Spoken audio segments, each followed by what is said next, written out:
¿Es el SIDA una enfermedad o es un montaje a desmantelar? Según Lluís Botinas, investigador independiente, el engranaje VIH-Sida se basa en medio centenar de afirmaciones nunca demostradas.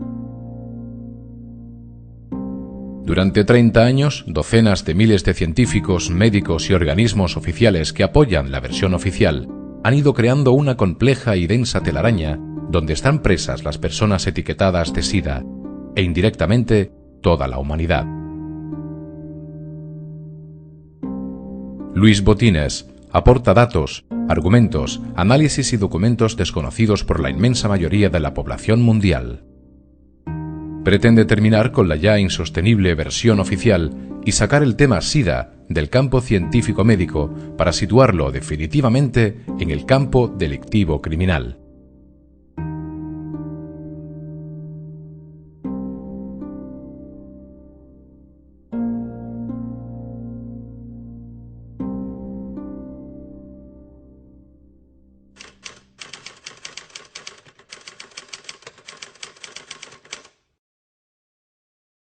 Exactamente el 5 de junio de 81, el boletín de los CDC, de los Centers for Disease Control, que se llama Morbidity Mortality Weekly Record, publica un articulito de apenas una página y una sexta parte, que es el inicio de la bola de nieve del SIDA, es empezar a rodar la bola de nieve.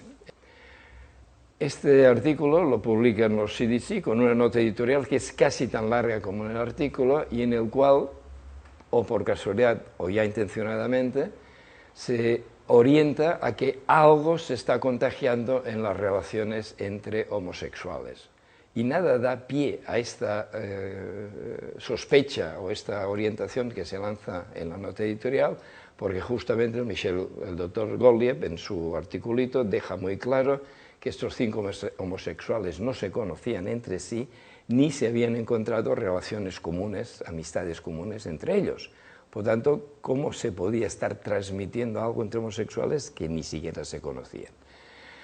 Al mes siguiente aparece otro artículo, también en la misma revista, hablando de sarcoma de Kaposi en homosexuales, y a partir de ahí ya se consolida que algo está arrasando entre homosexuales, y esto es lo que es esta primera mentira, la que va a exigir después todas las posteriores mentiras.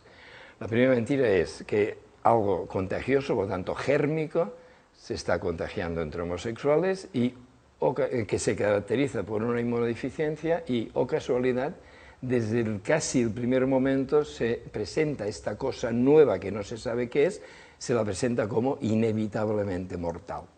Esto ya nos tendría que haber hecho sospechar entonces, pero mucho más ahora, de que estábamos en presencia de un montaje, porque si realmente aparece algo nuevo, hay que hacer un seguimiento durante 6, 12, 18, 24 meses de las personas infectadas que lleguen al hospital, y si todas mueren, se llega a la conclusión de que esto es inevitablemente mortal, pero no se puede estar partiendo de que es inevitablemente mortal.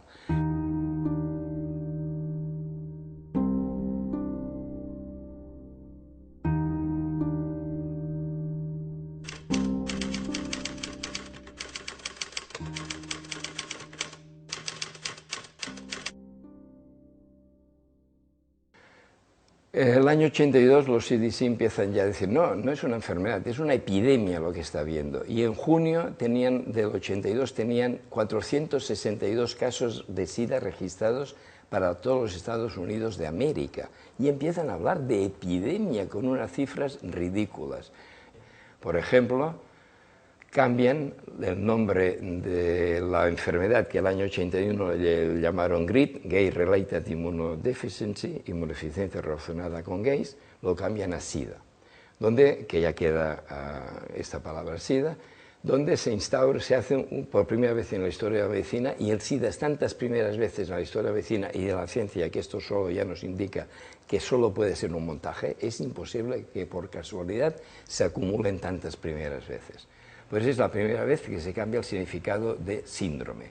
Síndrome deja de indicar conjunto de signos o de síntomas para pasar a indicar conjunto de enfermedades, cada una de ellas anterior al 81 en que se empieza a construir el SIDA, cada una de ellas con su etiología, con su historia, con su tratamiento, etcétera, etcétera. Pero es que además no es un conjunto de enfermedades, es un conjunto creciente de enfermedades, porque resulta que por primera vez en la historia de la medicina, los CDC han ido cambiando la definición de SIDA cuando han querido, y detrás de ellos la Organización Mundial de la Salud, los gobiernos de todo el mundo, los ministerios de sanidad, las universidades, los políticos, los periodistas, etcétera, etcétera. Porque el SIDA empieza a arrancar el año 81, como he apuntado, en torno a dos enfermedades, PSP y neumonía ponocitis carini y sarcoma de Kaposi, pero cuando el año 83 los CDC ya lanzan la primera definición oficial de SIDA, ya han introducido 10 enfermedades más, o sea que pasan a ser 12. Pero es que el 85 introducen 6 más, pasa a 18. El 87 meten 8 más, pasa a 26. En el 93 aún incorporan 3 más, pasan a 29. Pero digo 29 por decir un número, porque resulta que en unas ciudades 26, en unos países 26, en otros puede llegar hasta 31. O sea que esta chapuza es tal que puede haber 5 enfermedades más o menos metidas en el saco del SIDA, definitorios consideradas oficialmente definitorias de SIDA. En el SIDA dura, según ellos, dura 31 años, según ellos hay una epidemia y según ellos han cronificado el SIDA, con lo cual nos están fabricando una epidemia crónica, que es el sueño de los especialistas del SIDA, es el sueño de las multinacionales farmacéuticas, es el sueño de los políticos que quieren usar el terror para controlar a la población, es el sueño de quienes quieren castrar sexualmente, etcétera, etcétera, etcétera. Luis Botines es el escritor del primer libro que se ha publicado en el mundo dirigido exclusivamente a desmontar el SIDA. Un segundo libro, El VIH-Sida es una ficción, mucho más extenso y detallado, espera por ahora en los cajones de las editoriales. Activista político y social desde su juventud, en los 90 formó parte de la Asociación Cobra, una de las primeras en España en avisar de que el AZT era un veneno para el cuerpo. Pero sus interrogantes en torno a la versión oficial del SIDA fueron aumentando con el tiempo y desde hace más de 20 años se dedica casi exclusivamente a investigar este tema. En 1999 crea la Asociación Plural 21, Asociación para el Cuidado de la Vida en un Planeta Vivo, y se declaran primer territorio libre del montaje SIDA en el mundo.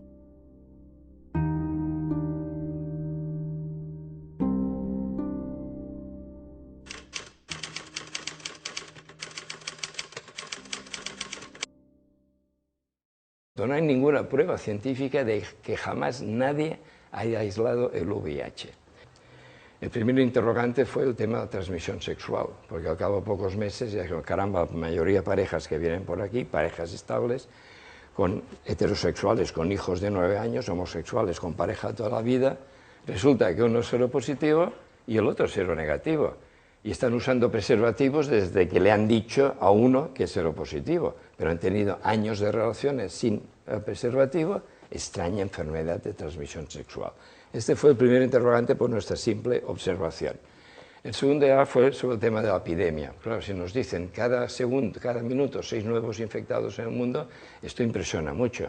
Nos dijesen en el mundo por minuto o por segundo incluso cuántas personas mueren de cáncer del corazón, de hepatitis o de accidente de tráfico, la cifra sería bastante mayor. El tercer interrogante fue el tema de si el VIH o no es la causa del SIDA. Y ahí entiendo las resistencias que puedan poner personas que vean esta entrevista o incluso que les salga agresividad contra mí. Peter Duesberg es un virólogo de reputación mundial, miembro de la Academia Americana de Ciencias, profesor del Departamento de Biología Molecular y Celular de la Universidad de California y que había sido propuesto a candidato premio Nobel por sus investigaciones en retrovirus. En marzo de 1987, publicó en un artículo científico que no creía que el virus VIH causara el SIDA. Su cuestionamiento de la hipótesis oficial causó una retirada de fondos para sus investigaciones, así como dificultades a partir de entonces para la publicación de sus trabajos en revistas científicas. Aún así, ha ido publicando sus tesis en libros como SIDA, ¿hemos sido engañados? O su más reciente trabajo, Inventar el virus del SIDA. Lo marginaron en la facultad, ha habido presiones para que lo echasen, por ahora afortunadamente no ha ocurrido, pero sí que ha pagado duramente el haberse atrevido a cuestionar que el VIH es la causa del SIDA. Pues yo leía estas 11 páginas y cada vez, bueno, las escondía, volvía a sacar, hasta que acabé a la 11ª semana y quedé chocado, porque daba todo un abanico de argumentos de distintos tipos, virológicos, inmunológicos, epidemiológicos, etcétera, de que el VIH no podía ser la causa del SIDA. ¿Qué hice? Lo que deberían hacer los científicos, los médicos, yo diría que incluso cualquier persona algo rigurosa, incluso políticos, periodistas, etcétera, deberían hacer, que es contrastar, es decir, buscar qué respuestas se habían dado al artículo, a los argumentos del doctor Duesberg, que me encontré silencio, ridiculización y 3 o 4 artículos que respondían parcialmente a sus argumentos, pero respondían de una forma que incluso a mí entonces, con la formación que entonces tenía, pues no me parecía convincente. Vamos a volver al virus. Si nunca se ha aislado, ¿qué ocurre con los miles de artículos científicos publicados en todas las revistas científicas que defienden que sí que existe? El SIDA inaugura probablemente también la ciencia a base de conferencias de prensa. Todos los anuncios importantes del tema SIDA, del montaje SIDA, se han hecho en conferencias de prensa sin que previamente hubiese ningún artículo científico publicado que avalase la noticia que se lanza a los medios de comunicación. Good afternoon, ladies and gentlemen. The probable cause of AIDS has been found. Credit must go to our eminent Dr. Robert Gallo, who directed the research that produced this discovery. No fue hasta 11 días después que aparecieron este artículo central y 3 complementarios, que sí, eso sí he mencionado, del doctor Gallo y su equipo, que son presentados como los de referencia. Estos artículos no solo son erróneos, no solo son insuficientes. ¿Estás diciendo que los artículos científicos en los cuales se basa la construcción del SIDA tal como la conocemos son falsos? Mi respuesta es que justamente al año 87 se publica este artículo del doctor Peter Duesberg, que antes he mencionado, con una batería de argumentos, etc. Y en lugar de contestar a estos argumentos, como replica el establishment del SIDA, como replican los oficialistas, con una operación de marketing, con un lavado de cerebro. En lugar de seguir hablando de SIDA, ahora cada vez que nos refiramos al SIDA, usaremos la expresión VIH-SIDA, con lo cual cada vez estamos inculcando en el consciente y en el subconsciente estamos inculcando 3 falsedades: que hay una enfermedad llamada SIDA, que hay un virus llamado VIH y que este supuesto virus es la causa de esta supuesta enfermedad. 3 falsedades en una sola corta expresión. Esto es un éxito, creo yo, del marketing del SIDA y del lavado de cerebro del SIDA. Pero esto no da validez a los artículos que, como decía, lo máximo que llegan a decir es que han encontrado el virus en un 36% de las personas, de los casos de SIDA en las que se ha buscado, pero es que además, para desgracia del doctor Gallo y de los oficialistas, resulta que el 30 de junio del 2008 apareció en Inglaterra este libro, Fear of the Invisible, Miedo a lo Invisible, escrita por una periodista veterana, Janine Roberts. My name is Janine Roberts. I'm much investigative journalism, and I'm a medical historian and a researcher. I came to look at the foundation papers of AIDS research. What I'm particularly surprised about was the first paper that was published in Science on the 4th of May 1984 by President Reagan's administration. It was covered by the media right around the world. It is the foundation paper on which everything else is based in AIDS research. Well, the early copy of this paper, I've got the typed manuscripts, the last minute changes, everything. It said, the causative agent of AIDS cannot be found. And I was astonished. Cannot be found? Can I be reading the right document? The document that finds it?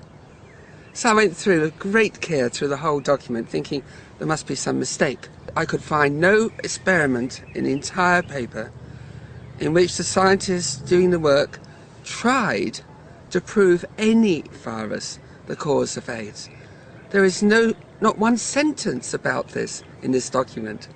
It's totally amazing. Estos tres documentos aparecieron, un artículo sobre estos documentos apareció en esta revista Discovery Salud, en el número 115, apareció un artículo que anunciaron en primera página, para sorpresa mía, titulado «La versión oficial del SIDA se basa en un fraude científico del doctor Robert Gallo». ¿Por qué? Porque estos tres documentos demuestran, creo que de forma irrefutable, y sería fantástico que el doctor Gallo y sus seguidores lo quisieran refutar, porque aquí así quizá comenzaría este debate que llevamos desde el 96 pidiendo, demuestran que son fraudulentos. O sea, que el VIH-Sida no solo es una ficción, sino que se basa en un fraude. ¿Alguien ha denunciado, señor Gallo? A ver, el doctor Gallo se libró por los pelos de un juicio penal en Estados Unidos, porque el doctor Gallo es el investigador más investigado.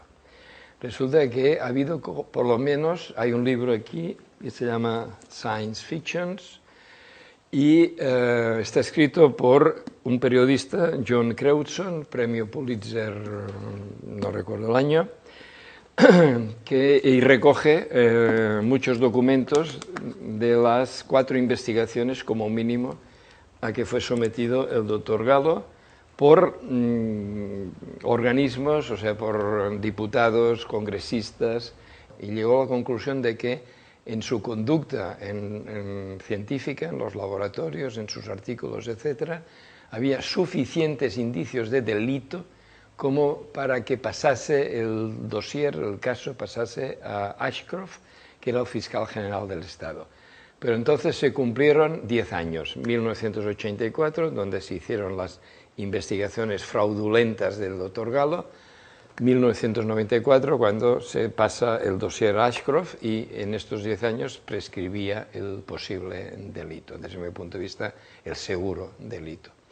Entonces se libró por los pelos, pero una de las formas de desmontar el SIDA, una de las propuestas que yo hago, es abrir una página web y abrir un proceso que se llame Gallo Criminal, que sería igual en español que en inglés, y que se hagan las gestiones necesarias para llevar al doctor Gallo a juicio por perjurio en el caso Parency, que tuvo lugar en Australia hace 3 años.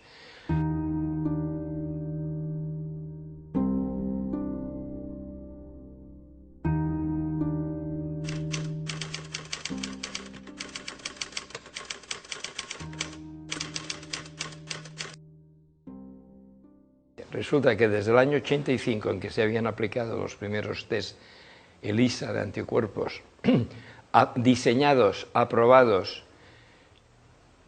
para no diagnosticar infección por VIH, sino para hacer screening de muestras de sangre, es decir, para hacer cribado de muestras de sangre, pero no fueron aprobados, ni que yo sepa posteriormente han sido aprobados, ni siquiera diseñados y fabricados, test para diagnosticar infección por VIH. Y desde el 85 hasta el 14 de junio, al 14 de agosto del 87, las guidelines de los CDC, cuando hablaban de los test, acababan todas diciendo falta ver cuál es el significado de dar positivo a los test del SIDA. A partir de esta fecha se dice que significa infección activa por VIH, pero es interesante que no aportan ningún artículo, ningún estudio, ningún experimento, nada nuevo que permita esta afirmación, que son tan conscientes de que es falsa, de que es un engaño más, que es una parte del engranaje, que añaden a continuación, incluso si los síntomas de la enfermedad tardan años en manifestarse. Aunque parezca mentira, nunca se ha demostrado, aun suponiendo que existiera el virus, que dar positivo a los test de SIDA signifique estar infectado por VIH. Los propios fabricantes informan que actualmente no está reconocido criterio alguno para establecer la presencia o ausencia de anticuerpos del VIH en la sangre humana. Además, están documentadas 67 circunstancias por las cuales el resultado puede ser positivo, como por ejemplo, haber tenido hepatitis B, gripe, herpes o haber dado a luz recientemente. Y por si fuera poco, los criterios para dictaminar positivo cambian de un país a otro, de una institución a otra, de una marca a otra. Por estas y otras razones, lo más lógico sería que estos test fueran prohibidos y que se estableciera una moratoria inmediata a su aplicación. Lo que puedo afirmar es que son los test del SIDA los que fabrican personas supuestamente infectadas por el VIH. Es decir, si quien le dice a la persona que ha dado positivo se cree, y la persona, lógicamente, porque se lo dice el especialista, también acepta que está infectada por el VIH porque ha dado positivo el test, a partir de este momento esta persona empieza a tener graves complicaciones, tanto psicológicas, de miedo a la muerte, de marginación social, de relación con los demás, y encima, confiando en los médicos, pues empezará a tomar los venenos quimioterápicos bien presentados como anti-VIH, bien presentados como preventivos. En tiempos del montaje SIDA, dar sangre, dar semen, dar óvulos es una práctica de riesgo, porque pueden recibir a los 10 días un comunicado: por favor, pase urgentemente a hablar con nosotros, tenemos algo importante que decirle. Y cuando el donante de sangre, para tomar este ejemplo, se presenta, pues dice: mire, lo sentimos mucho, pero ha dado positivo desde el SIDA. Entonces, si esta persona no tiene la información que ahora está circulando, y que este reportaje ayudará a llegar más lejos, pues la persona se le hunde un mundo, se margina socialmente, se deja envenenar farmacológicamente, pues un mal futuro va a tener. Investigando sobre los test en Internet, nos hemos encontrado sorpresivamente que era muy fácil comprar uno. Así que por 21 € hemos hecho una compra online y en 2 días ha llegado un sobre procedente de Ámsterdam. ¿Contendría esto realmente una prueba para saber si alguien tiene SIDA? ¿Tan fácil es saber si alguien tiene una enfermedad infectocontagiosa de transmisión sexual y muchas veces mortal? Parece realmente increíble.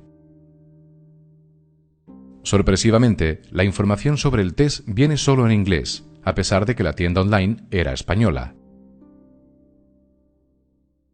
Las indicaciones dicen claramente que es un test rápido, para detectar en 5 minutos la presencia del VIH y que el VIH causa el SIDA. 1 raya, negativo. 2 rayas, positivo. Ninguna raya, inválido. Nos aconsejan que si el resultado es positivo, vayamos al médico inmediatamente. Así que decidimos seguir el protocolo. Afortunadamente, las instrucciones de uso sí están en español.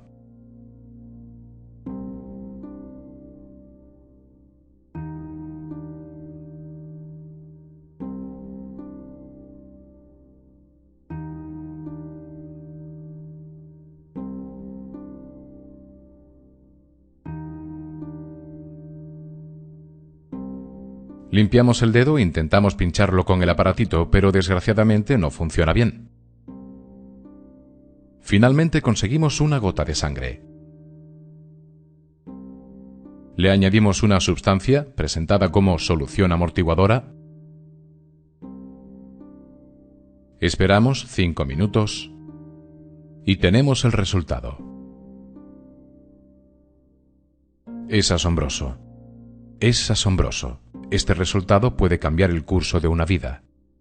¿Y si alguien lo hace asustado y en soledad?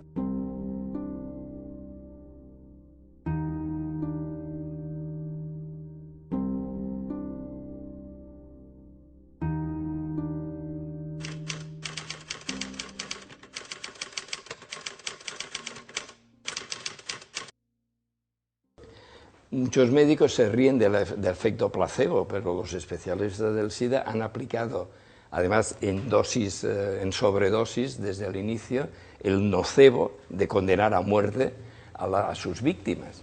Es decir, una persona que se le anuncia que le quedan meses de vida, si le dijesen que se morirá, digamos, se morirá el 13 de diciembre a las 4 de la tarde, muchos se morirían con la primera campanada o con la cuarta campanada del 13 de diciembre, ¿no? Quiero decir, el efecto nocebo funciona destructivamente, igual manera que el efecto placebo funciona muy potentemente también.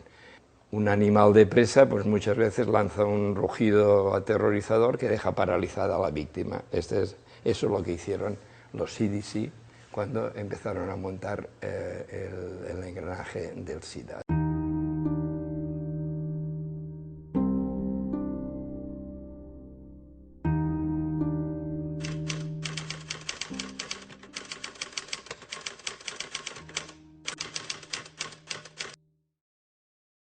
Manipulando la desesperación de los homosexuales condenados a muerte por tener supuestamente el VIH, supuesta causa del supuesto enfermedad SIDA, pues se logra hacer aprobar, saltándose todos los protocolos, o sea, siendo un ensayo multicéntrico deleznable, un primer fármaco presentado como anti-VIH, cuando resulta, esto lo hace la multinacional GlaxoSmithKline, cuando resulta que la multinacional Sigma, desde años antes, vendía y sigue vendiendo el AZT como un veneno. Es decir, en la cajita o el envase donde lo comercializa, de 25, de 100 miligramos, lleva una calavera, unas tibias cruzadas, y en un lado pone tóxico en mayúsculas, y luego explica tóxico por inhalación, en contacto con la piel o tragándolo.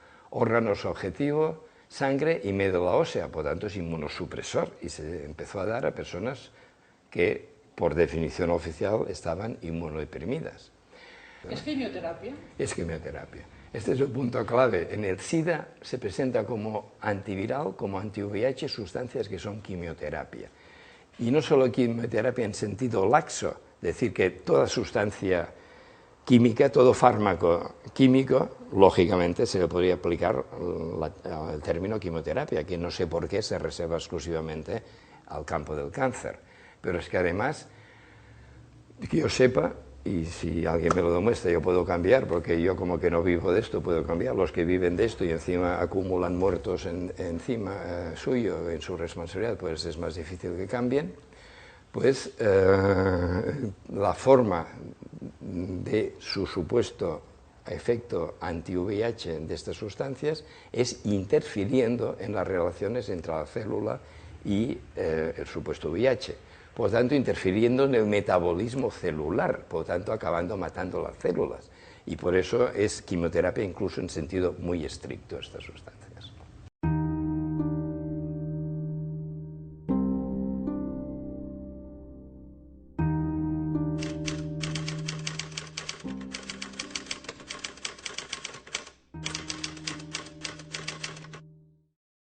La carga viral sirve para presentar como beneficiosos unos fármacos, unos cócteles que en realidad están matando a las personas.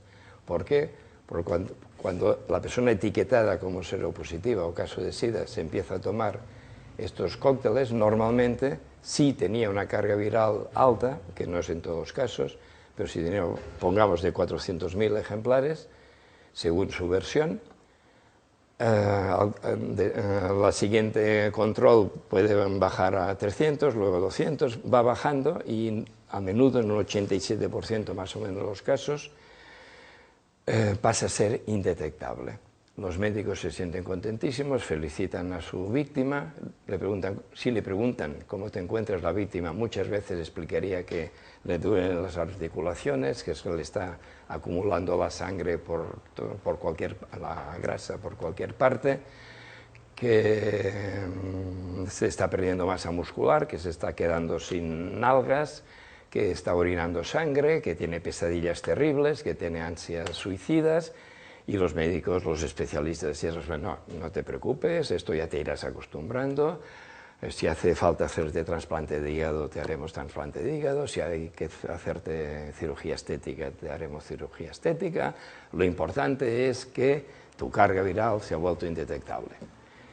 En el libro grueso, que está retenido, desgraciadamente, pues explico un chiste que me llegó, donde se ve un chico fuerte, pero espantadísimo, carga viral 500.000, a su lado un chico, un enclenque tembloroso, pero contentísimo, carga viral indetectable. Si este segundo no cambia de chip, a los pocos días, a las pocas semanas, se morirá con carga viral indetectable. ¿Qué es lo que está ocurriendo en los hospitales? O sea, la mayoría de personas que mueren, de personas etiquetadas, que mueren con la etiqueta de muerto de SIDA, se les muere con carga viral indetectable. Por lo tanto, según sus propios criterios, sin el VIH, que supuestamente mata a esta persona porque resulta que porta la etiqueta de enfermo de SIDA.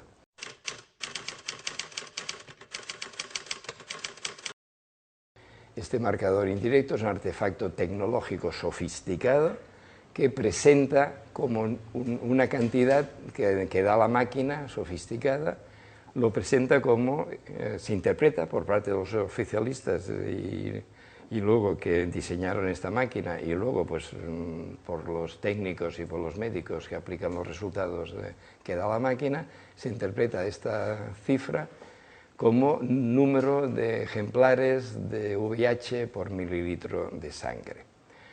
En realidad, incluso considerando que el VIH existiese, cosa que, repito, no hay ninguna prueba de ello, este número para nada significaría el número de copias de VIH por mililitro de sangre. Por un lado, el propio inventor de esta máquina, el doctor Kary Mullis, esta técnica se llama PCR, le concedieron el premio Nobel el año 93 por haber inventado esta máquina. El propio doctor Mullis explica que su técnica no es cuantitativa, es cualitativa, no es cuantitativa. Con esto indica claramente que no puede dar medida alguna que tenga sentido real. Hasta el 95, oficialmente, el VIH modelo Gallo-Montañer, que se aplica desde el 84, el VIH es dificilísimo de encontrar oficialmente. En personas terminales de SIDA que morían a las pocas semanas, días, víctimas del VIH, no encontraban el VIH. Y en cambio, de repente, aparecen cantidades enormes por todas partes. Antes no se encontraba, ahora se encuentra por todas partes. Esto nos indica que ha habido un cambio modelo de VIH. Y este cambio se introduce en el año 95, donde lo que había sido presentado como lentivirus, con un periodo de latencia muy largo, cada año que pasaban sin que se muriesen las víctimas lo alargaban un año, y el doctor Gallo llegó a hablar de 40 años de periodo de latencia. A partir del 95, este virus lo encuentran en todas partes, dicen que se multiplica miles de millones de veces desde el primer día, y yo, para contrastar esta sorprendente transformación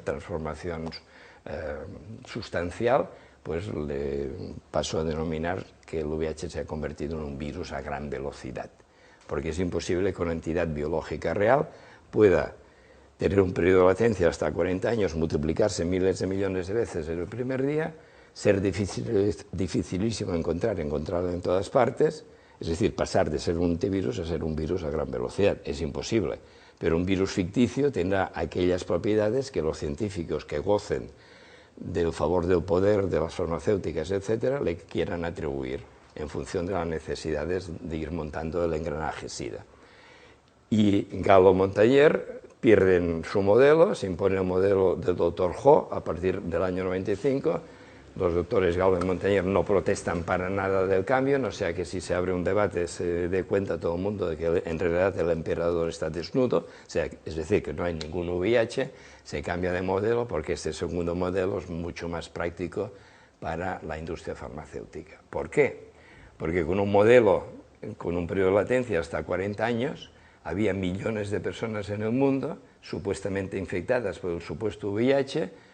Por lo tanto, clientes potenciales de una industria farmacéutica que desde el 87 ya tenía fármacos supuestamente anti-VIH y que iba sacando ya desde el 93, iba sacando muy a menudo, y que resulta que pasaban los años y seguían siendo potenciales. El nuevo cambio de modelo, que se multiplica miles de millones en el primer día, se aprueba junto con la carga viral, se aprueba junto con una segunda familia base fundamental e importante, que son los inhibidores de proteasa, y se forman ya los famosos cócteles. A partir del año 95, digamos, se introducen los cócteles, y resulta que se aprueban estos cócteles bajo el lema golpear rápido, golpear fuerte. Es decir, desde el momento en que usted tema que se ha infectado, incluso si el test da negativo, el test chapuza da negativo, por lo tanto rápido, grandes dosis de cócteles, por lo tanto fuerte. Claro, tiene una gran virtud este cambio modelo para la industria farmacéutica, es que los clientes son desde el primer día, no son potenciales, sino desde el primer día. Y va ligado a este cambio, a esta revolución que hay en el año 95, que ya deja instaurado el SIDA, el montaje SIDA, tal como hoy lo conocemos, una quinta pieza, un quinto componente, que es que el SIDA, que se había presentado sin ninguna prueba científica como inevitablemente mortal desde el 81 hasta el 95, desde el 95, de repente, sin ninguna prueba científica tampoco, pasa a ser presentada como enfermedad crónica. Este quinto engaño de todo este conjunto tiene por lo menos una ventaja, y es que suaviza el miedo, porque por lo menos es menos grave que te condenen a solo tener una enfermedad crónica que no que te condenen a una enfermedad inevitablemente mortal.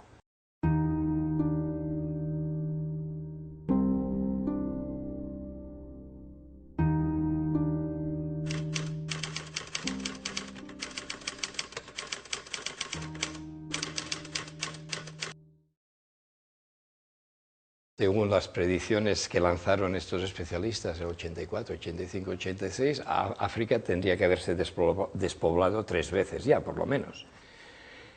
Y resulta que el ritmo, cualquiera que estudie los datos demográficos poblacionales en cualquier organismo que no esté relacionado con el SIDA, se da cuenta que el ritmo de crecimiento de la población africana no se ha frenado para nada en 30 años de supuesta terrible epidemia de SIDA devastando África. Es más, están saliendo noticias sobre explosión demográfica en África, baby boom en África, pero no nos estaban contando que el SIDA era tan terrible porque las escuelas estaban quedándose sin maestros, las empresas estaban quedando sin trabajadores y el SIDA lo peor es que mataba a las parejas en edad reproductiva. ¿Cómo puede haber explosión demográfica y baby boom si eso fuese cierto? Pasa que todo esto es falso absolutamente, y uno de los trucos utilizados, entre otros, uno de los trucos es que para definir un caso de SIDA pues se utiliza la definición de Bangui, que sería interesante analizar con detalle, pero otro día, aprobada el 85, pero que una persona por el simple hecho de tener pérdida de peso durante un mes, diarrea durante un mes, o tos durante un mes, puede ser decretada caso de SIDA.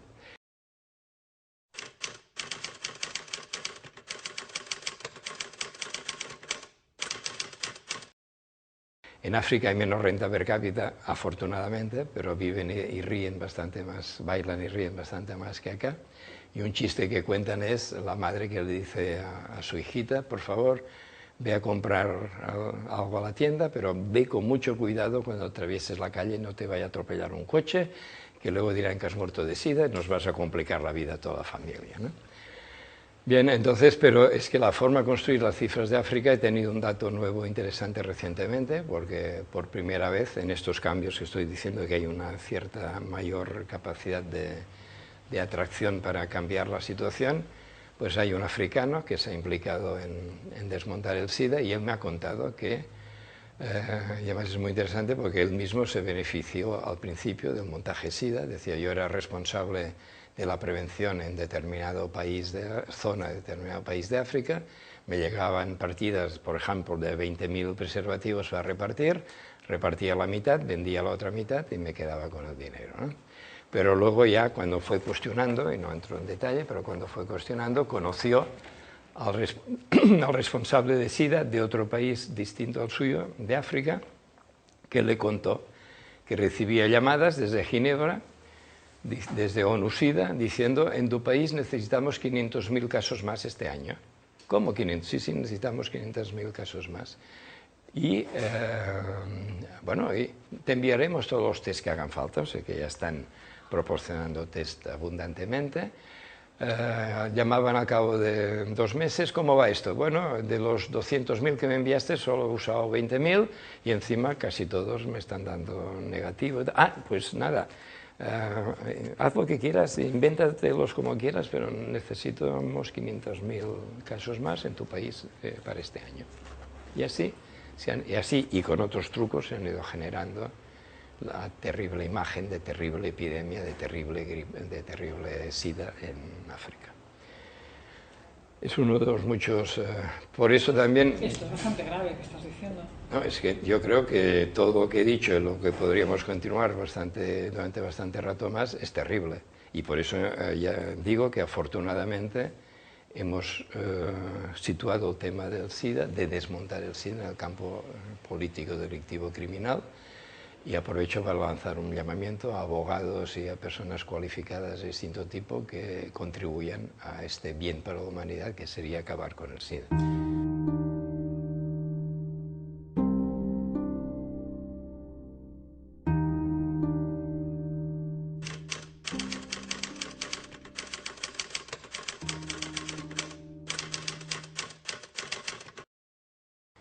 Actualmente los especialistas de SIDA te dicen, mira la sala de infecciosos, antes las camas estaban llenas de sidosos con enfermedades oportunistas, ahora mira, están vacías, y es cierto.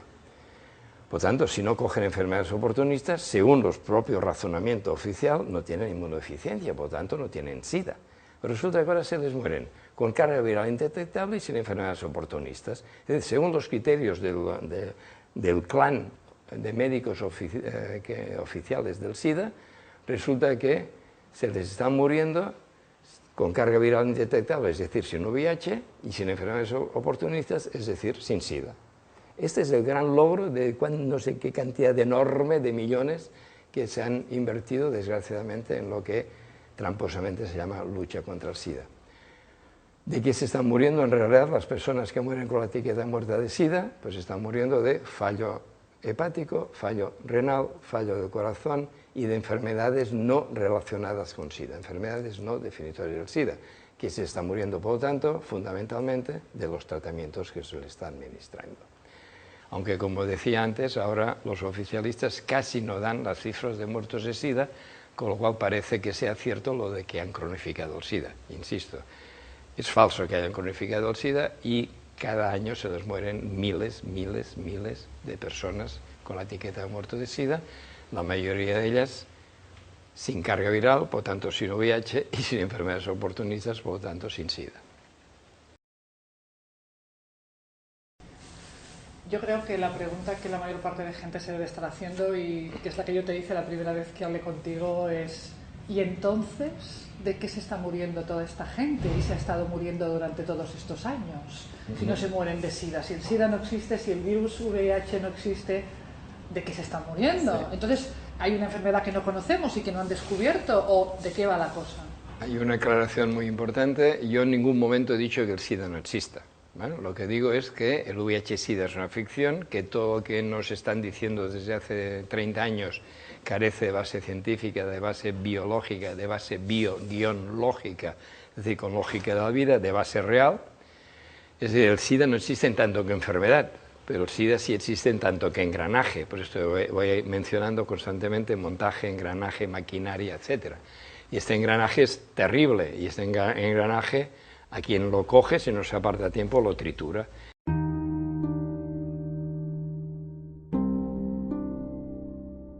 Yo he ido elaborando, hemos ido elaborando, a lo largo del tiempo, 11 factores de muerte, que en combinaciones distintas en cada caso, yo creo que explican el 99, por no decir el 100% de casos de personas que han muerto con la etiqueta de muerto de SIDA. En primer lugar, el miedo. En segundo lugar, problemas psicológicos, emotivos, sociales, laborales, relacionales, etc. En tercer lugar, morirse como último acto de servicio a los suyos. Este es el último causa de muerte que hemos incluido, pero creo que se merece un tercer lugar porque es realmente grave. ¿Qué le pasa a una persona que está marginada socialmente por el tema SIDA y encima está negada por su familia, antes por las drogas y ahora ya por el SIDA? ¿Qué camino le queda si no es un Superman o Superwoman? Morirse. Morirse además como último acto de servicio a los suyos. Cuarto factor de muerte, las 29, por tomar este número, enfermedades que están tapadas bajo la etiqueta de SIDA. Una persona que muera de tuberculosis pulmonar, de tuberculosis pulmonar, de neumonía monocistis carini, de sarcoma Kaposi, toxoplasmosis, de linfoma de Burkitt, candidiasis, etc., si ha tenido la desgracia de dar positivo a unos test atrapavíctimas, pues esta persona será presentada con la etiqueta de muerto de SIDA. Quinto factor de muerte, pues los supuestos anti-VIH, que son quimioterapia permanente. Uno de los aspectos quizá más escandalosos es que en el cuadro del SIDA se puede estar dando permanentemente, día tras día, quimioterapia, potente además, hasta que la persona muere víctima del VIH, del supuesto VIH. Sexto factor de muerte, los tratamientos supuestamente preventivos que están dando y que también son enormemente potentes y que puede significar que una persona etiquetada seropositiva o caso de SIDA esté tomando como preventivo uno o dos o tres antibióticos y corticoides, etcétera, cosa que cualquier médico sabe que un antibiótico en una semana o funciona y lo retiro, no funciona porque es un peligro, pero resulta que en el cuadro del SIDA se puede estar dando permanentemente antibiótico. En particular el Septrin. Pero a pesar de que en Inglaterra prácticamente se ha eliminado el uso del Septrin o Bactrim, resulta que en España y muchos otros países que están al lado, resulta que se sigue dando abundantemente incluso a niños. Octavo factor de muerte, pues los malos hábitos de vida, que todo el mundo sabe que acaba matando si se persiste en ellos, y las campañas de prevención no ayudan mucho a quitar malos hábitos de vida, porque lo que dicen es, usted se agota sexualmente y para entrar en el récord Guinness no duerme, no come, usa drogas excitantes, etc. Sígalo haciendo, pero eso sí, con preservativo cada vez. Usted se droga, pues sígalo haciendo, pero eso sí, con aguja nueva cada vez. Por tanto, no es que las campañas de prevención ayuden mucho a cambiar hábitos insanos. Noveno factor de muerte, pues tener que recibir transfusiones de sangre o de hemoderivados o de órganos, que ya se sabe que esto solo se hace en situación delicada, pero si la persona muere se lo acabarán atribuyendo, si da positivo a los test, se lo acabarán atribuyendo a que ha sido infectado por una transfusión de sangre y que es víctima del VIH. Décimo factor de muerte, pues el nocebo, que significa que toda sociedad y toda humanidad, hay que recordar que el SIDA es y sigue siendo, hasta que lo desmontemos, el primer dogma mundial de terror, pues esto significa una losa que pesa sobre cualquier persona, sobre toda la sociedad, y por tanto acabar con el SIDA será una liberación para toda la sociedad, pero pesa especialmente pesado en las personas que llevan la etiqueta seropositivo de caso de SIDA.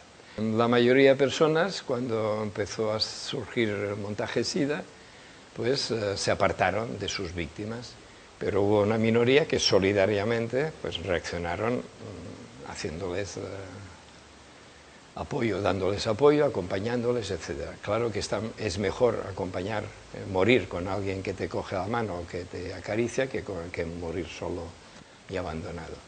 Pero el problema es que estas personas han ayudado a morir cuando podrían, teniendo, claro, otra forma de entender la situación, haber ayudado a recuperarse y a vivir.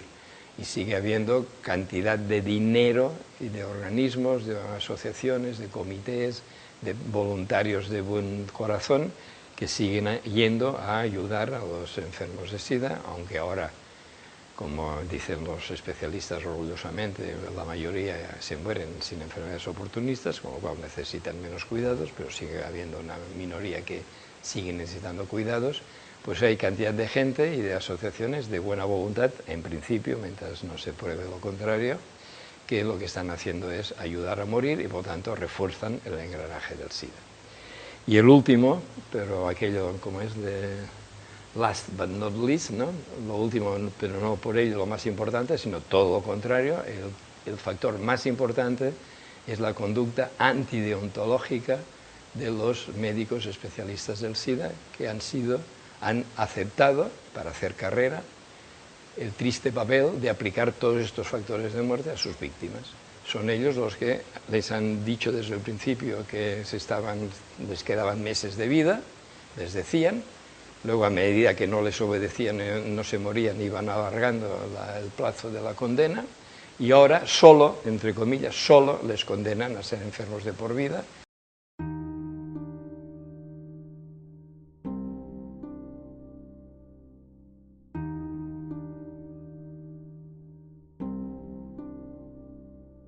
O sea, los medios de comunicación ayudaron desde el principio a ir construyendo el monstruo SIDA. O sea, simplemente, quizá en algunos por razones crematísticas, de que si empezaban a sacar noticias hablando de algo terrible está ocurriendo entre homosexuales de transmisión sexual mezclado con sangre y que se mueren, esto hacía vender más su medio de comunicación, ¿no?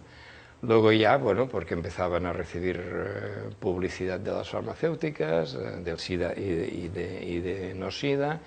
Luego porque, bueno, los periódicos, los medios de comunicación importantes son la voz de su amo y por lo tanto repiten aquello que el poder establecido, los distintos candidatos de distintas fracciones del poder, político, económico, etcétera, pues financian estos medios de comunicación. Es decir, nosotros, ingenuos, cuando empezamos a partir del 90, ¿no? Empezamos a descubrir los interrogantes que antes explicaba, sacábamos comunicados de prensa, convocábamos ruedas de prensa, etcétera. No venía prácticamente nadie, venían 3 freelance amigos y nadie más.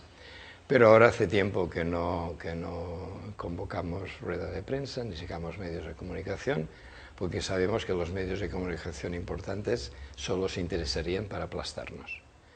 O sea, entonces, esta entrevista pedida por TV1 seguramente me negaría, pero un medio de comunicación que espero tenga una cierta circulación, pero siempre... Pero en cambio, disculpa, en 1996 Televisión Española hizo un reportaje titulado SIDA la duda, que parece ser que nunca llegó a emitirse, porque hubo presiones, ¿cierto? Sí, sí.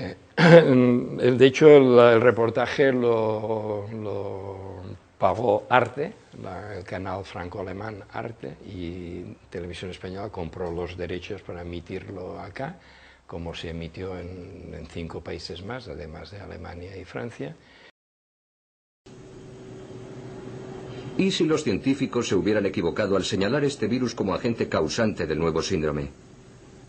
El mero enunciado de esta crucial pregunta hubiese sido impensable hasta ahora. Sin embargo, escuchen las razones que han conducido a estos científicos a formulárselas seriamente. Son el profesor de biología molecular Peter Duisberg, de la Universidad de Berkeley, y su colega Richard Stroman.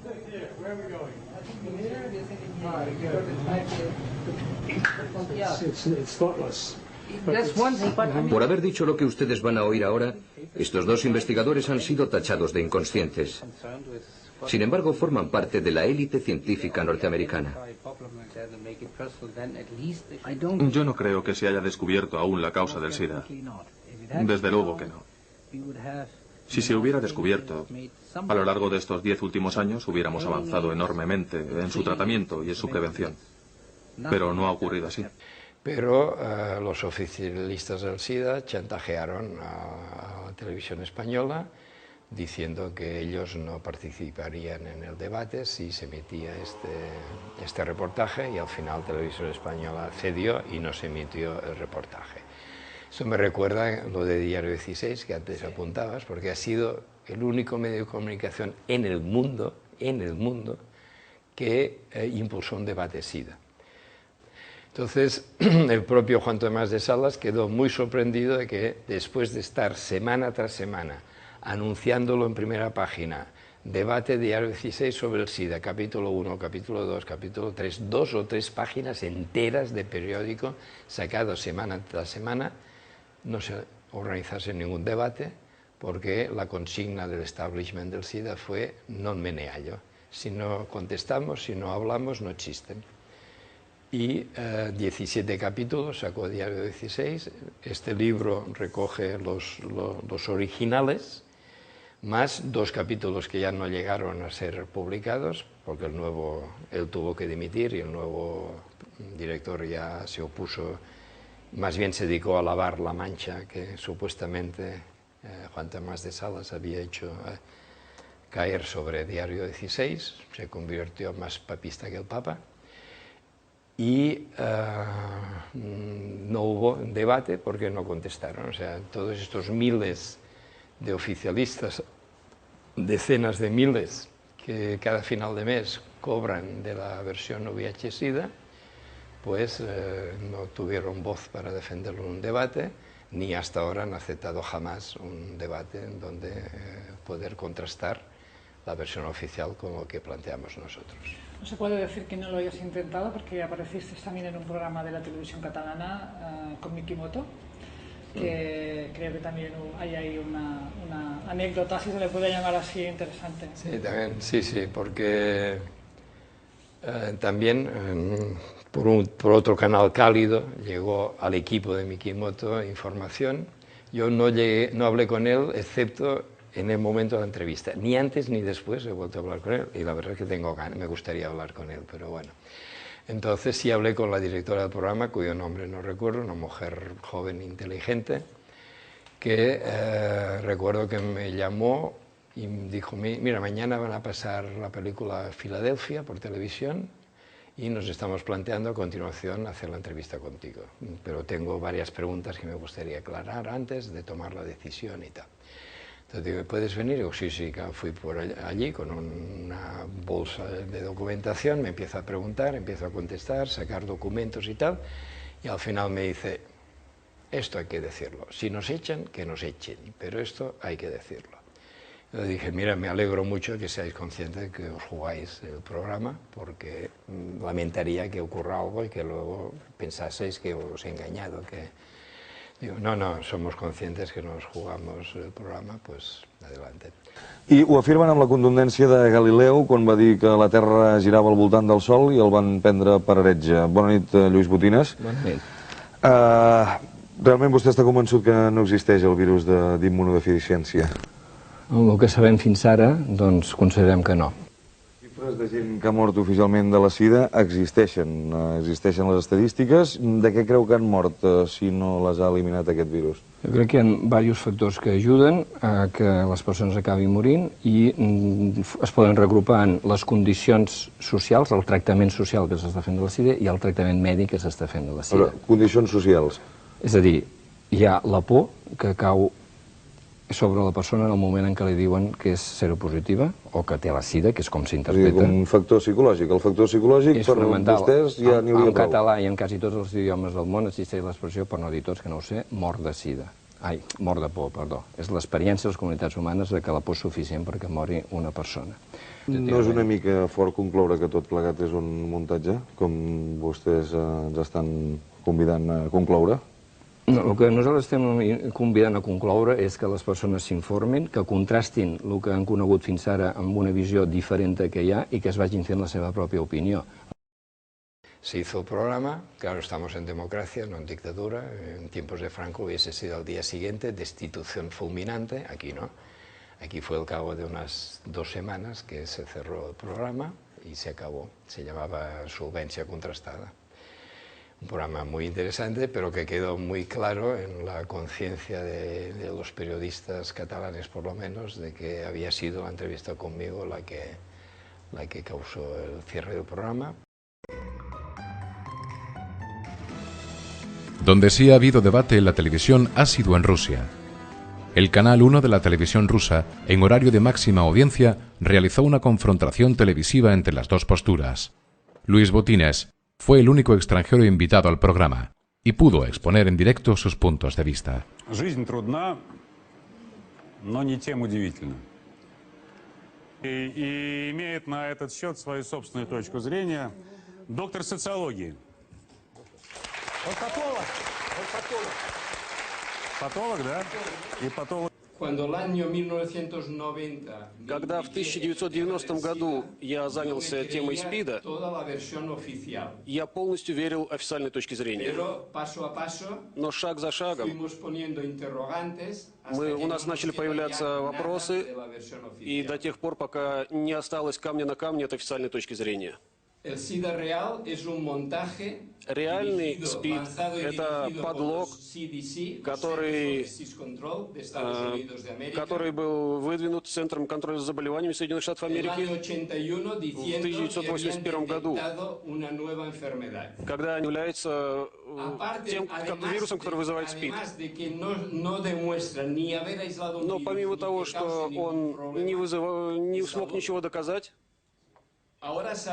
сейчас мы знаем, благодаря этой книге, которая появилась в 2008 году в Англии, мы знаем, что доктор Галло совершил подлог научный. Salvo contadas excepciones, como podemos ver, Internet ha vehiculado desde siempre la disidencia SIDA. Decenas de miles de páginas, y cada vez son más, difieren de la versión oficial. La información está ahí, para quien la quiera encontrar. Puse HIV, VIH, en lo que es la búsqueda de vídeos de Google. Y la primera era un documental de 1 hora y media, creo, que se llamaba HIV, Fact or Fraud. VIH, hechos o fraude. Mi reacción fue, ¿pero esto qué es? ¿Cómo hecho o fraude? Así que di play y 1 hora y media después yo estaba blanco. No podía creer lo que acaba de ver. Estaba horrorizado porque por fin, todas las cosas que nunca conseguía entender, pero realmente nunca me preocupé de investigar o mirar más a fondo, ¿no? De repente, todo tenía sentido. Volví a la lista y encontré en la lista era otra película, otro documental que se llamaba The Other Side of AIDS. Vi eso. Me quedé enfrente del ordenador 2 días sin ni comer ni dormir. Vi todo lo que podía encontrar. Leí todo hasta que mis ojos no podían leer más. Me levanté de allí, me fui a la cama y creo que dormí otros 2 o 3 días. Me levanté, cogí mis medicamentos de donde estaban escondidos en el baño, les puso encima de la mesa del salón. Y por la siguiente semana, cada mañana, hacía una decisión de no tomarlos, mientras que continuaba investigando y leyendo todo lo que podía, pues buscando toda la información. Y al final de una semana, al fin de esa semana, cogí la medicación y pastilla por pastilla las tiré en el váter y tiré la cadena.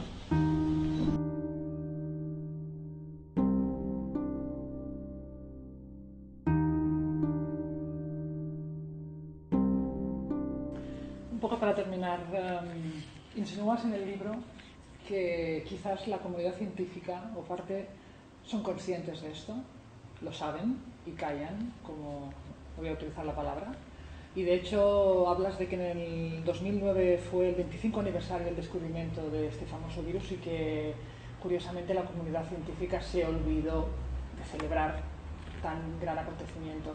¿Realmente crees que se está callando porque no se sabe a lo mejor cómo dar la cara o porque se pretende estirar al máximo? ¿Cómo ves ahora el tema? ¿Crees que realmente vamos a desmantelar el SIDA este año, por ejemplo? Bueno, tanto como este año no me atrevo a decirlo, pero que el SIDA es desmantelable, eso sí, y que puede ser bastante rápido esto también. O sea, todo dependerá de que se forme una cantidad suficiente de personas, se formen como desmontadoras del SIDA. Yo estoy haciendo cada mes 2 cursos en un fin de semana. El sábado explico con más detalle cómo el SIDA es un montaje, los distintos aspectos técnicos, qué significa aislar un virus, por ejemplo, y cómo jamás se ha aplicado al VIH, cómo funciona la técnica PCR y cómo, por lo tanto, lo que llaman carrera viral es un engaño tecnológico sofisticado, etcétera, etcétera, cómo funcionan los test estos que usados para diagnosticar, o sea, todos los aspectos técnicos. Nos hemos declarado primer territorio libre de un montaje SIDA en el mundo.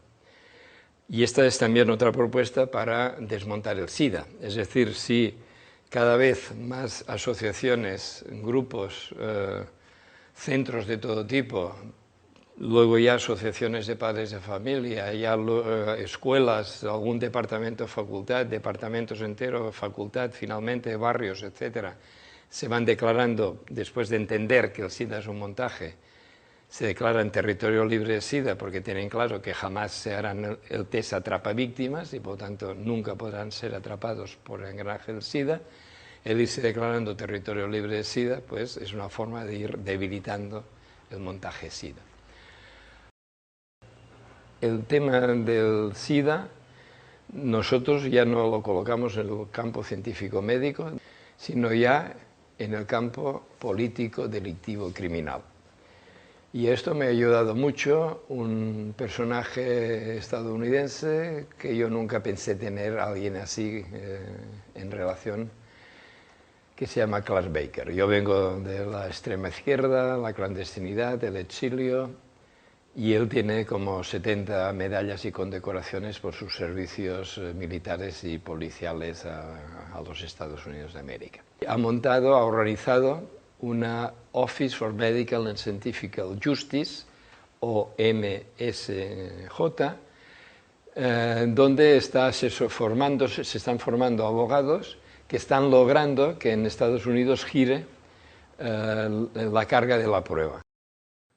Yo viví y trabajó en Centroamérica casi 2 años, entonces hablo poco español, pero esta información es muy importante, entonces disculpe, pero es muy importante que yo hablo en mi lengua y Alish traduzca en frente de mi mensaje. Disculpe. Hello, I'm Clark Baker. I'm a retired member of the Los Angeles Police Department and have been a licensed private investigator since 1997.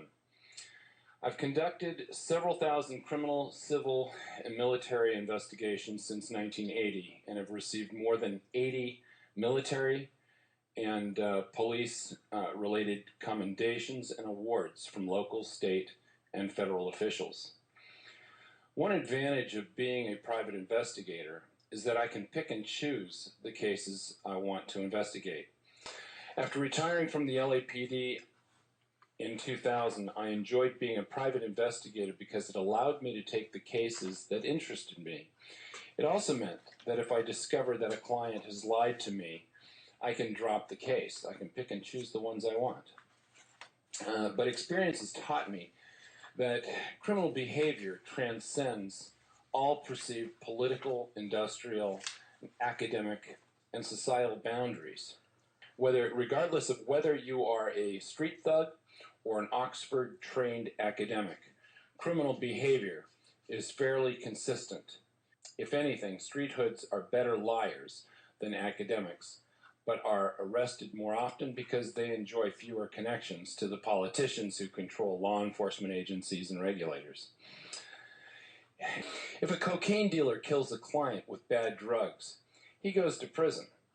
But if Merck or Wyeth kill or injure millions of Americans or millions of people around the world with one of their blockbuster drugs, they either blame a disposable corporate subsidiary or they enjoy the indemnification by Congress. Their fine is typically paid from a small portion of their profits as well that they made while killing their victims and defrauding taxpayers and insurers. This arrangement perpetuates the media-supported perception that local, state, and federal law enforcement officials are doing their jobs, just as small-time mayors who once staged police raids on speakeasies and cat houses that didn't support their re-election campaigns. The faces and names change, but the behavior is consistent. In 2006, I began to investigate the U.S. healthcare system and the pharmaceutical industries. In 2008, the Semmelweis Society International asked me to investigate allegations made by Dr. James Murtaugh, MD, who alleged that UC Berkeley professor Peter Duesberg was guilty of genocide in Africa. I not only determined that no genocide had occurred, but that Murtaugh's record of perjury, poor patient care, identity theft, altered evidence, identity theft, and tax fraud had not excluded his close association with other mainstream HIV experts. One of Murtaugh's associates began to intimidate one of our witnesses using a fake name, and I tracked that man back to the Los Alamos National Laboratory, where HIV expert Brian Foley, PhD, admitted to doing Murtaugh's bidding.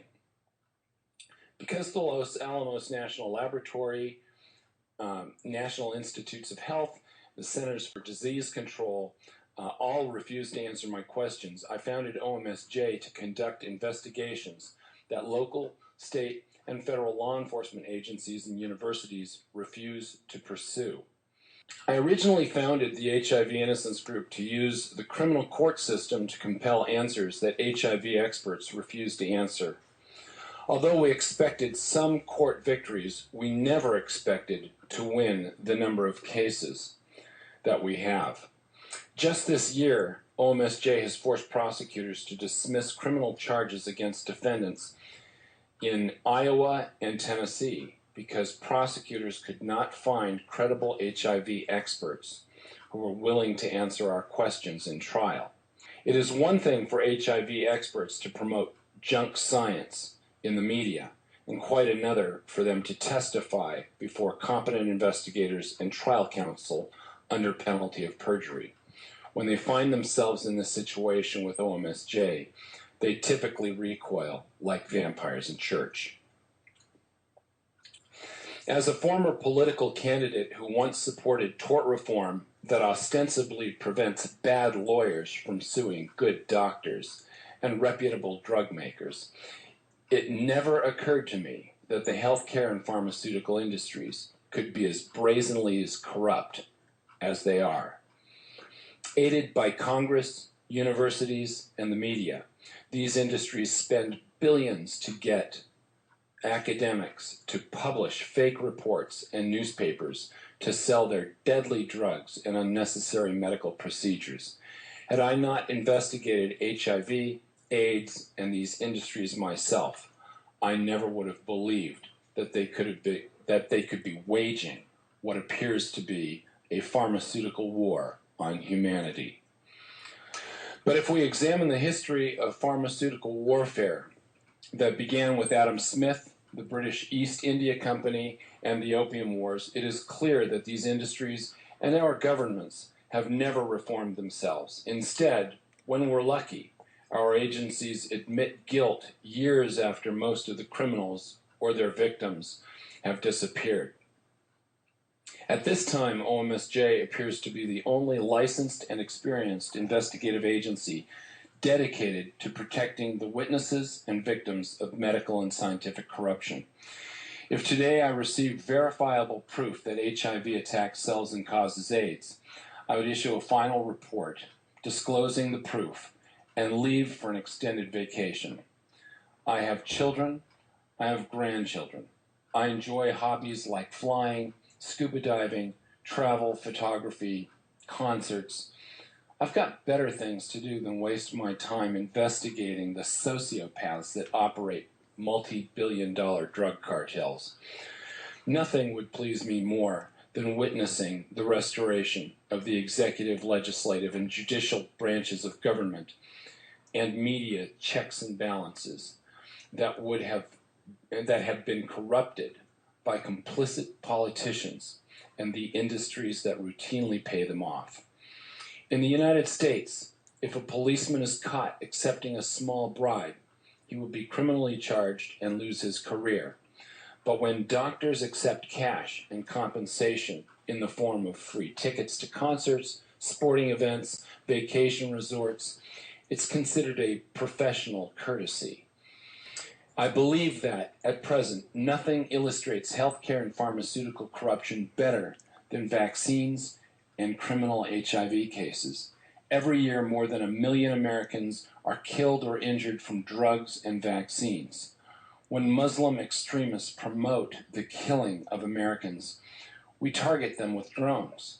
But when Congress allows American companies to do this to our own people and billions around the world, it is hardly noticed with more than a shrug by international foundations and organizations that promote their targeting under the pretext of philanthropy. If nothing else, the enemies of the Western world can use these facts as Exhibit A to justify their objectives. Hundreds, if not thousands, of Americans and people around the world have been prosecuted, convicted, and sentenced to long prison terms simply for no better reason than flawed HIV tests that are used by incompetent doctors who accept bribes from drug companies. The fact that no one from the NIH or the CDC is willing to testify under oath before OMSJ's legal team about a so-called pandemic that they claim has represented an existential threat to humanity for 30 years exposes just an ankle of these corrupt industries.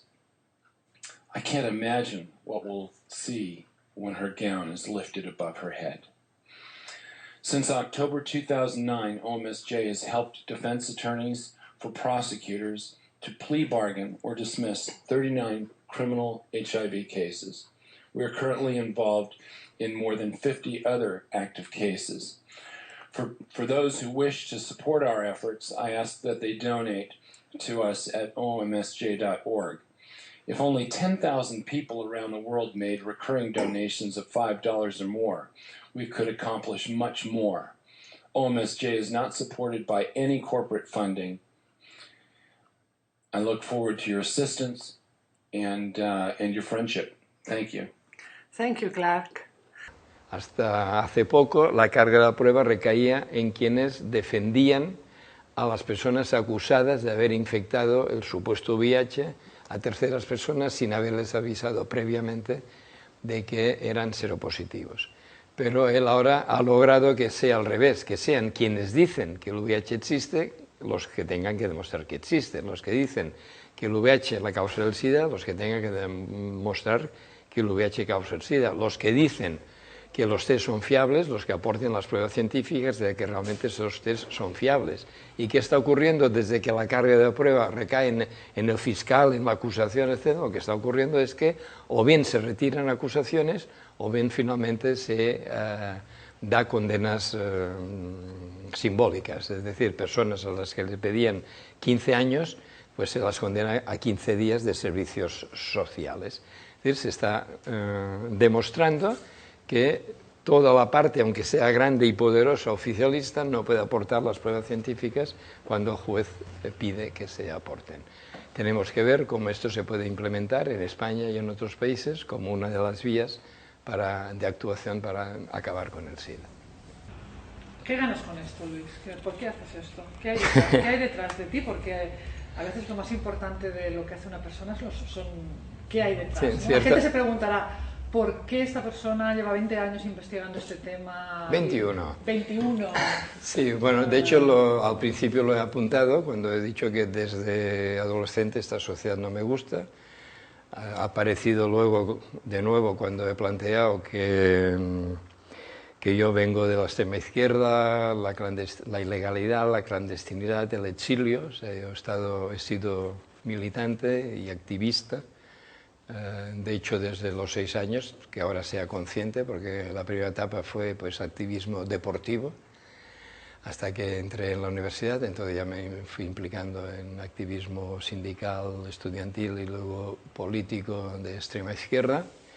Luego ya fui cuestionando todo esto, lo cual no quiere decir que reniegue en absoluto. Pero te formaste como médico, como científico, ¿dónde has aprendido a poder valorar toda esta información? Solo déjame aclarar esta frase última, porque hice lo mejor que conocía y además me lo pasé bien haciéndolo, por lo tanto no reniego para nada, pero sí que ahora me doy cuenta que aquellos movimientos o aquellas intenciones simplemente mantenían y reforzaban la modernidad, y para mí la modernidad es la peor catástrofe que nunca haya conocido la humanidad. Entonces yo empecé estudiando ciencias físicas y ciencias exactas. En quinto lo dejé, que los compañeros y amigos, familiares me decían, pero estás loco, acaba. Decía, no, es que si acabo tendré que hacer de matemático o de físico, ya no me interesa. O sea, me había ido implicando en la política y entonces me había ido haciendo marxista, entonces me pasé a económicas, ya que el marxismo dice que la economía es la infraestructura que explica todo, pues me fui a comprender la base de todo. Y me fui a la Facultad de Económicas. Había dos especialidades entonces, empresa y general, lógicamente tomé general y me ayudó a entender alguna cosa, pero también luego me fui dando cuenta de los límites del marxismo, pero es que sobre todo el problema es que el marxismo y el comunismo y el anarquismo y todo lo que quieras, últimamente el ecologismo, pues son variantes de la modernidad y para mí es la concepción moderna del mundo la que destruye. Y el SIDA para mí es un ejemplo terrible de cómo funciona esta concepción del mundo. Es decir, me impliqué en temas de salud, creo que lo he explicado antes, con el síndrome tóxico español, en el año 88, y el año 90 me impliqué en COBRA, para dar a conocer unas sustancias interesantes para tratar alternativamente cáncer, hepatitis, SIDA, etc.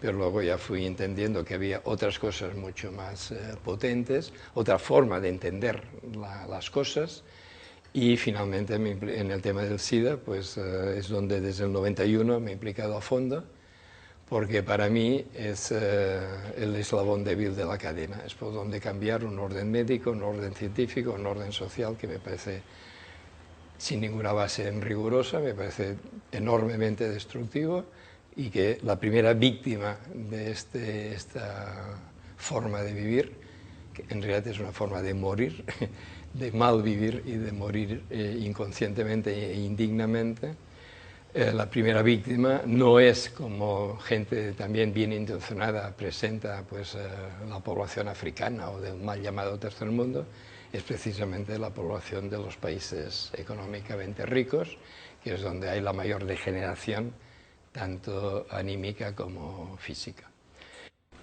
Luis, no sé si se ha quedado algo importante por decir, algo en el tintero, en todo caso vamos a terminar, pero aquí tienes el micrófono para decir lo que tú quieras, porque no quiero censurarte para nada. No, lo que tú quieras es el momento. Dios me libre de pensar algo así respecto a ti. ¿No? Lo que pasa es que hay muchísimas cosas importantes que valdría la pena continuar, pero lo que me parece clave... En una segunda entrevista. Vale, lo que me parece clave para cerrar esta es que la orientación que planteamos es la de desmontar el SIDA. No la de repensar el SIDA, replantear el SIDA, reevaluar el SIDA, superar el SIDA, humanizar el SIDA, etc. ¿Vale? Todo esto, desde nuestro punto de vista, alimenta el engranaje SIDA y mantiene a las personas atrapadas por este mecanismo diabólico. Entonces, digamos, para resumir, los oficialistas dicen: el SIDA es una enfermedad, está causada por el VIH y es adecuadamente tratada con cócteles. Los disidentes dicen: el SIDA es una enfermedad,